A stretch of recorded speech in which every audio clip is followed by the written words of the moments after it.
ஐந்தாம் வகுப்பு மாணவ கண்மணிகள் அனைவருக்கும் இனிய காலை வணக்கம். இந்த வாரம் நானும் பறக்கப் போகிறேன் என்ற துணை பாடத்தினுடைய புத்தக பயிற்சிகளை அறிந்து கொள்வோம். இயல் 1 நானும் பறக்கப் போகிறேன் என்ற துணை பாடத்தினுடைய புத்தக பயிற்சிகளை அறிந்து கொள்வோம். மொழியை ஆள்வோம் என்ற தலைப்பின் கீழ் கொடுக்கப்பட்டுள்ள தொடர்களை கவனியுங்கள். தொடரில் அமைத்து எழுதுக. இப்பொழுது பறவை என்ற சொல் கொடுக்கப்பட்டுள்ளது. இந்த சொல்லை வைத்து நாம் ஒரு தொடர் உருவாக்க வேண்டும். மயில் நமது நாட்டின் தேசிய பறவை. இப்படித்தான் எழுதணும்னு இல்லை. நான் விண்ணில் ஒரு பறவையை கண்டேன் எழுதலாம். உங்களுடைய விருப்பப்படி நீங்கள் சொற்களை போட்டு ஒரு தொடரை அமைத்து எழுதலாம். விமானம், நான் விமானம் வரைந்தேன். நான் நேற்று விண்ணில் ஒரு விமானம் பார்த்தேன் எழுதலாம். முயற்சி, முயற்சி திருவினையாக்கும். எந்த ஒரு செயலையுமே நம்ம வெற்றி கொள்ளணும் அப்படின்னா கண்டிப்பாக அதற்கு என்ன தேவை? முயற்சி தேவை. முயற்சி உடையார் இகழ்ச்சி அடையார். இந்த மாதிரி எந்த சொற்கள் வேண்டுமானாலும் நீங்கள் போட்டு ஒரு முழுமையான வாக்கியத்தை உருவாக்க வேண்டும். வானவில், வானவில் 7 வண்ணம் கொண்டது. மின்மினி, மின்மினி பூச்சி இரவில் அழகாக இருக்கும். அடுத்தது பாருங்கள், பொறுத்துக. மின்மினி, எதனால் மின்மினி பூச்சி மின்னுகிறது? அதனுடைய உடம்பில் லூசிபெரேஸ் என்ற என்சைம் இருக்கிறதுனால தான் மின்மினி பூச்சி மின்னுவதைப் போல நமக்கு காட்சியளிக்கிறது. அடுத்தது இறகின் தொகுப்பு. பறவைகளினுடைய உடம்பில் இருக்குது இல்லையா, இறகின் தொகுப்பு என்னன்னு சொல்லுவோம்? சிறகு.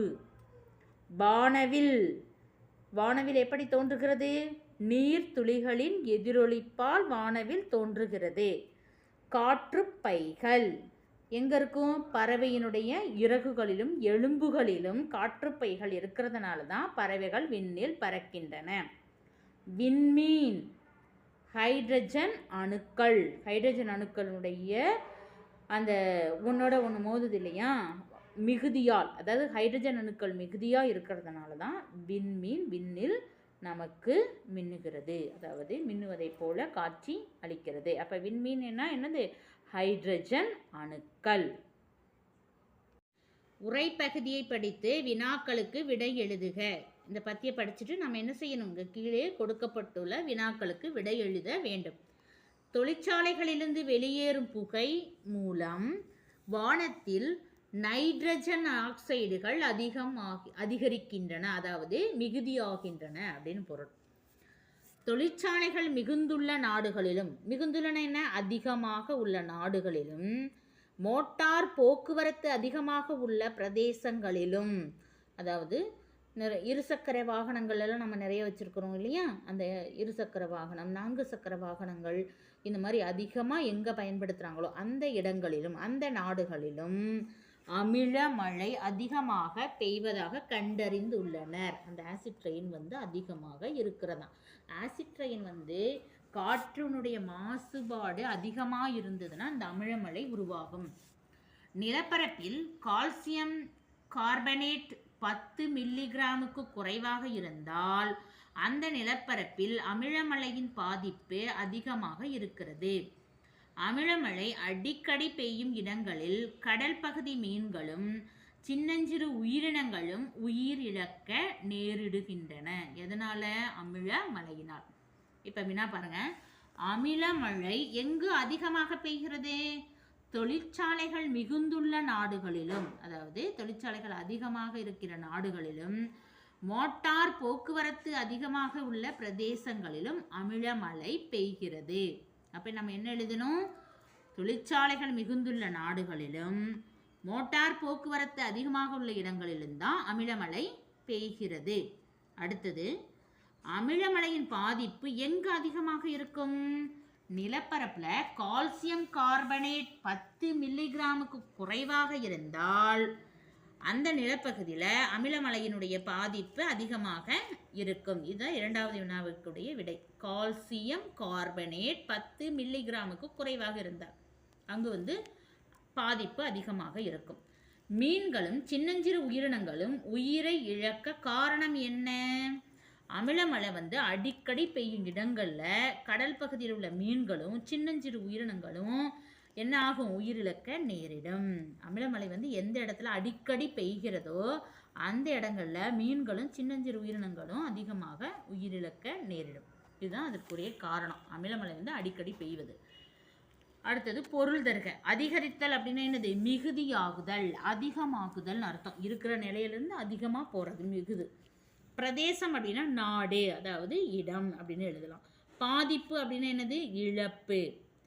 அடுத்து பாருங்க, வண்ண எழுத்தில் உள்ள பிறமொழி சொல்லுக்கு தமிழ் சொல் எழுதுக. வேற்றுமொழி சொல்லுக்கு நம்ம தமிழ் சொல் எழுதணும். நான் தபால் நிலையத்திற்கு சென்றேன். தபால் அப்படின்னா என்னது? அஞ்சல். அப்போ அஞ்சல் நிலையம் என்று எழுதலாம், அஞ்சலகம் என்று எழுதினாலும் சரிதான். அஞ்சல் நிலையத்திற்கு சென்றேன். ஓய்வு நேரத்தில் ரேடியோ கேட்பேன். ரேடியோ அப்படின்னா என்னது? வானொலி. வானின் வழியாக வரக்கூடிய ஒலி, சத்தம், காதால் கேட்கக்கூடியதான் இந்த ஒலி. பஞ்சாயத்து கூட்டம் நாளை கூடுகிறது. பஞ்சாயத்து அப்படின்னா ஊராட்சி. ஊராட்சி மன்ற கூட்டம் நாளை கூடுகிறது அப்படின்னு எழுதணும். அடுத்தது, ஹோட்டலில் உணவு தயாராக உள்ளது. ஹோட்டல் அப்படின்னா என்னது? உணவு விடுதி, உணவகம் இல்லையா? உணவகம்னு எழுதலாம், உணவு விடுதின்னு எழுதலாம். அப்போ உணவு விடுதியில் உணவு தயாராக உள்ளது. அலமாரியில் துணிகள் உள்ளன. அலமாரி அப்படின்னு சொன்னால் அடுக்குடை பெட்டி. அடுக்கடுக்காக நம்ம இருக்கக்கூடியது தான் என்ன சொல்லுவோம்? அடுக்குடை பெட்டி, அதாவது அலமாரின்னு சொல்லுவோம். அடுத்தது அடுக்கரை பேழை. பேழைனாலும் பெட்டின்னு சொல்லலாம், அடுக்கரை பேழை அப்படின்னு சொன்னாலும் தவறு கிடையாது. துணிகள் உள்ளன. அடுத்தது பாடலை நிறைவு செய்க. செடிகள் நாளும் வளருதே. ஏன் ஏன் ஏன்? செடிகள் தினம் வளருதே. ஏன்? செடிகள் நாளும் வளருதே. ஏன் ஏன் ஏன்? என்ன காரணம்? ஏதோ ஒரு காரணத்தினால தானே செடிகள் வளருது இல்லையா? அதுபோல் பனிமலை உருகி போகுதே. ஏன் ஏன் ஏன்? இப்போ படம் கொடுத்துருக்காங்க, நம்ம அதை வைத்து எழுதணும். பறவைகள் விண்ணில் பறக்கின்றதே. ஏன் ஏன்? என்ன காரணத்தினால் பறவைகள் விண்ணில் பறக்கின்றது? அடுத்தது மீன்கள் நீரில் நீந்துகின்றதே. ஏன் ஏன் ஏன்? நெருப்பு எரிகின்றதே. ஏன் ஏன் ஏன்? அடுத்தது விண்மீன் விண்ணில் மின்னுகின்றதே. ஏன் ஏன் ஏன்? அப்போ இதனுடைய காரண காரியங்களை அறிந்து கொண்டால் நம்முடைய அறிவு முதிர்ச்சி அடையும்.